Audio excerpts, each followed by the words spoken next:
ഡൽഹി ജാമിയ മിലിയ ഇസ്ലാമിയ സർവകലാശാലയിലെ ചോദ്യപേപ്പറിൽ വിവാദ ചോദ്യം. രാജ്യത്തെ മുസ്ലിം ന്യൂനപക്ഷങ്ങൾക്കെതിരായ അതിക്രമങ്ങളെ അനുയോജ്യമായ ഉദാഹരണങ്ങളോടെ വിശദീകരിക്കുക എന്ന ചോദ്യമാണ് വിവാദമായത്.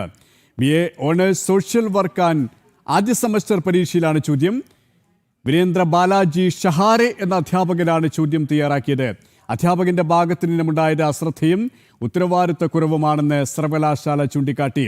സംഭവം വിവാദമായതോടെ ഇയാളെ സസ്പെൻഡ് ചെയ്തു. വിശദാംശങ്ങളുമായി എസ് ശ്രീകാന്ത് ചേരുകയാണ്. ശ്രീകാന്ത്, കുട്ടികളോട് ഒരിക്കലും ചോദിക്കാൻ പാടില്ലാത്ത അല്ലെങ്കിൽ ഇത്തരത്തിലുള്ള മുതിർന്ന വിദ്യാർത്ഥികളായി കഴിഞ്ഞാലും വർഗീയത പുലർത്തുന്ന അല്ലെങ്കിൽ അത്തരത്തിലുള്ള ചില സംഭവങ്ങളെ ആധാരമാക്കിയിട്ടുള്ള ചോദ്യങ്ങൾ ഒഴിവാക്കപ്പെടേണ്ടതായിരുന്നു. പക്ഷേ ബോധപൂർവമാണോ അത്തരം ചോദ്യങ്ങൾ ഉണ്ടായത്? ആ രീതിയിൽ തന്നെയാണോ അന്വേഷണങ്ങളും പ്രതിഷേധങ്ങളും? സുരേഷ്, ഈ അധ്യാപകർ തന്നെ വിദ്യാർത്ഥികളുടെ മനസ്സിലേക്ക് വിഷം കുത്തിവെക്കുന്നു എന്നുള്ളത് ആശ്ചര്യപ്പെടുത്തുന്ന കാര്യമാണ്. അത് ഈ JNUവിലും ജാമിയ മിലിയയിലും ഒക്കെ നമ്മളിത് തുടർച്ചയായി കാണുന്നുണ്ട്.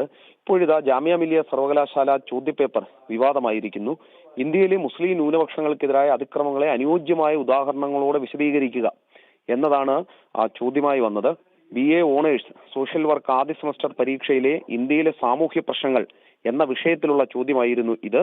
പ്രൊഫസർ വീരേന്ദ്ര ബാലാജി ഷഹരെ എന്ന അധ്യാപകനാണ് ചോദ്യം തയ്യാറാക്കിയത്. അധ്യാപകന്റെ ഭാഗത്തുനിന്നുണ്ടായത് അശ്രദ്ധയും ഉത്തരവാദിത്തക്കുറവുമാണെന്ന് സർവകലാശാല പറയുന്നു. ഇയാളെ സസ്പെൻഡ് ചെയ്തിട്ടുണ്ട്. അന്വേഷണം നടക്കുകയാണ്.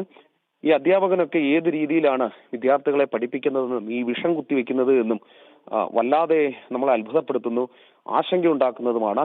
ഈ പഠിച്ചിറങ്ങുന്ന വിദ്യാർത്ഥികൾ ഏത് രീതിയിലേക്ക് മാറും എന്നതും ആശങ്കയുണ്ടാക്കുന്നതാണ്. ഇദ്ദേഹമൊക്കെ അധ്യാപകൻ എന്ന വാക്കിനും പേരിനും പോലും അർഹനല്ല എന്നുള്ളതാണ് എടുത്തു പറയേണ്ടത്. യെസ്, അത്തരം ആശങ്കപ്പെടുത്തുന്ന ചില ചോദ്യങ്ങൾ തന്നെയാണ് ഇത്തരം സംഭവ വികാസങ്ങൾ നമുക്ക് മുന്നിലേക്ക് എത്തിക്കുന്നത്. ശ്രീകാന്താണ് ഡൽഹിയിൽ നിന്ന് വിശദാംശങ്ങൾ നൽകിയത്.